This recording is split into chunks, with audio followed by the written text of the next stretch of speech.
What's the most weird/terrifying confession you've heard from someone that was drunk? Bartender here, so many stories. Probably most terrifying is the woman who came into my bar years ago and had 2 shots and a drink and was real quiet for the first hour. Then she called me over and asked if I could call the police. I said what was the problem. She then told me that she had just stabbed and sliced the neck of a mugger in the alley and wanted to make sure he was dead first before she reported it. Note: police were called, mugger found dead, woman not arrested or charged. She denied ever telling me that she wanted to wait an hour before calling the police, claimed that she had passed out in the alley and woke up, then came into the bar in shock.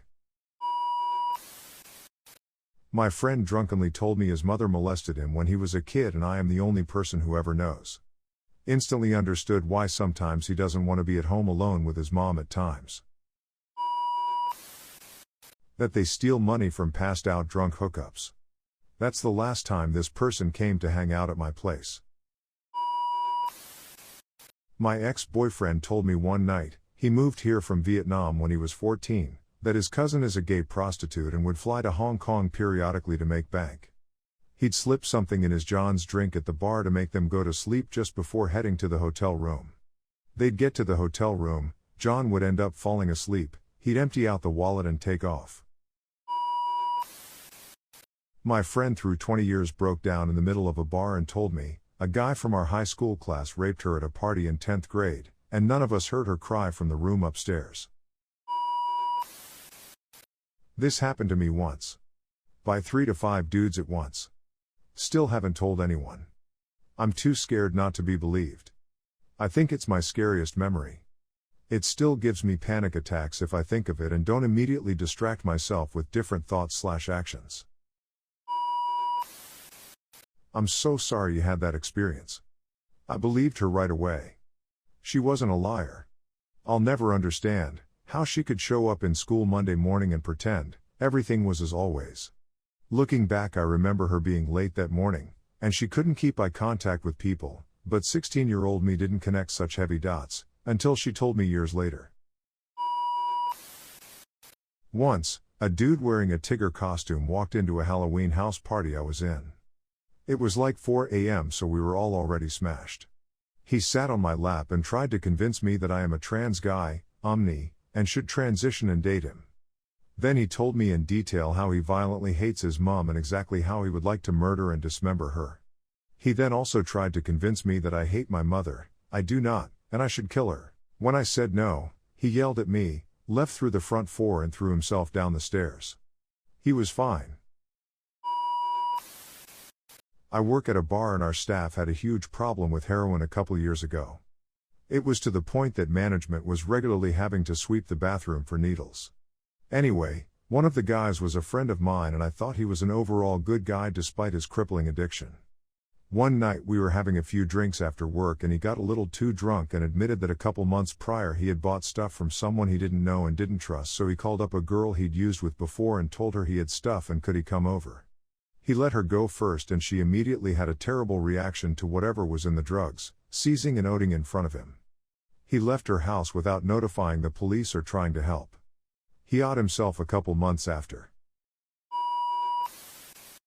I have about 4 heroin addicts in my extended family. You can't trust anything they say, ever, unless you're 100% sure they're clean. It doesn't mean you don't love or care for them, it doesn't mean you don't look out for them in ways that you're able to, but addiction turns people into sociopaths. They don't care about you, they care about feeding their addiction. Whenever a person with an addiction problem talks about getting clean, you just need to take it at face value. It's talk. Saying that you want to get clean doesn't beat addiction, that takes discipline and commitment. A cousin who I grew up with, a guy who is like a brother to me, lied to me last year about his car breaking down to try and get $500 from me. He's in jail for stealing people's credit cards now. It's sad. My male best friend at the time confessed me while drunk that he wanted to abuse my female best friend and that just the idea of it made him hard. Since the only way to get to her was with my help, he insisted that it would be great for us 3 to go to a separate room. We were at a party. He said that while he was with her I could either watch or join them since I was also pretty freakable, of course. I told him to go to hell. I grabbed my best friend and we Both left the party. Needless to say, I broke ties with him and he can't get close to us. The three of us were 17 at the time. Not me, but a friend. He was out with a girl he didn't know too well and they got drunk. She said she was initiated into a gang. They just collected stray people they didn't know, took them to a warehouse, beat them up, and when they were thoroughly beaten/broken down, she and the other recruits administered an overdose of heroin, killing them. There are weird people out there, you need to be careful. That's fine, but I see it says motorcycle gangs. Makes sense. This girl was a stripper, didn't have just a lot going for her, and I doubt it was a motorcycle gang. In Illinois, we're plagued with generic gang activity that usually originates from Chicago and is infecting central Illinois, Peoria, Bloomington. Normal. No motorcycles, just death, violence, and scum. The police aren't doing much to stop its spread. Not long ago my friend was outside for a smoke at a small house party and a girlfriend of a mutual friend came up to him and decided to let him know that she had gotten an abortion earlier that week. She didn't even introduce herself, just went straight to that. This is a doozy. I was about 22 and went out drinking with my coworker who was the same age. We're both women, and she asked me if I ever looked at porn. I said sure. She said she'd stumbled across some child pornography and it confused her because the kids looked like they enjoyed it. So she looked up more to find out if it was really so bad. I freaked out, and tried to explain that it was illegal to look at, and that children can experience sexual pleasure while being damaged. She clearly thought she was just innocently researching the subject, and didn't seem to understand why I was so upset. An older coworker we both liked and trusted explained the same thing to her. I have no idea if she was a pedophile, or just didn't get why looking at child pornography for any reason is bad. Outside of law enforcement. 10 years later I'm still wary of coworkers. Some things you're better off not knowing. Was on leave from the army with some mates and met a fellow from an adjacent unit. We all proceeded to get good and drunk when the fellow from the other unit told us about how he fabricated an after-action report because he had killed a local and reported that he felt threatened. We discussed it the next day when sobering up and ran it up the chain of command. Turns out he never actually did what he claimed to do, but was probably thinking about it and described his plan to us in a way that made it sound like he'd already done it. About 2 weeks later Scuttlebutt said that he was quietly sent to another base for reasons. My parents were both drunk, and got in a fight which escalated their emotions apparently, and my stepdad had a mental breakdown due to the situation and came in my room to vent about it, and basically admitted to me that when he was 16 he got a girl pregnant and they had my stepbrother, and choked her during an argument. She didn't press charges because her mother said don't ruin his life over it, so that's how he got away with it. After that he started talking about how he's actually killed people and how he's really about that life, spent his teenage years hustling and selling drugs and never got caught 'cause he had a fake it or some shit. All the years I've known this guy we barely talked and he threw all this at me one random night where I barely knew what was going on. Lol. I was an accident. Usually my mam says like oh I always wanted kids and wanted to get pregnant young. But nope. During a wine-filled rant about life she revealed I was, in fact, an accident. I kinda figured, she was 17. I was with some friends, some old and new. This girl I'd never met was there.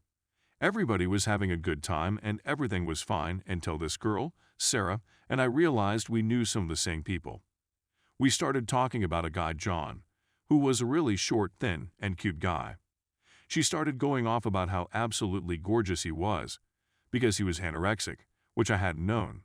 Sarah just gushed on and on about how attractive he was because he was so thin and how he just needed some help, saying she would love to be there for them and support him through illness, not even suggesting she help him recover. It actually sounded like the opposite.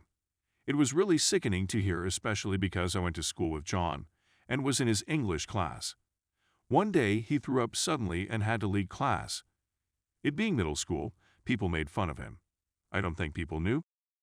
He was having such a hard time. Listening to her talk about how it was so hot that he was so sick was difficult to say the least. My friend and I kept giving each other the "can you believe this?" look. Our old work acquaintance had a lot of wild stories, some of which were unbelievable. He mentioned how he has ties to a large crime organization and the way they would carry out contract killings. They would get a person hooked on pain pills and switch them to heroin. They would wait until they were near or at withdrawals and tell them to kill an acquaintance that owed the drug dealer money. The drug dealer would repay them with a large amount of drugs once the hit was complete. The heroin they received in return was always laced with fentanyl. I stopped talking to him shortly after, not knowing if he was telling the truth or not, and if innately didn't want to hear any names. He was a scary dude and hopefully a liar. I've said it once before on a thread like this, but around 2 a.m. during a very drunk game of Don't Judge Me But, one of the women said she has rape fantasies. This spurred my close friend to then reveal to everyone in the room about how she was gang raped at gunpoint as a teenager. In detail, the woman who said she had the rape fantasies then said she was sorry but that she was raped too, and that's what weirdly spurred some of the fantasies, like a self-punishment thing. I think 1 or 2 other people at the party then divulged their own sexual trauma. Got really dark that night.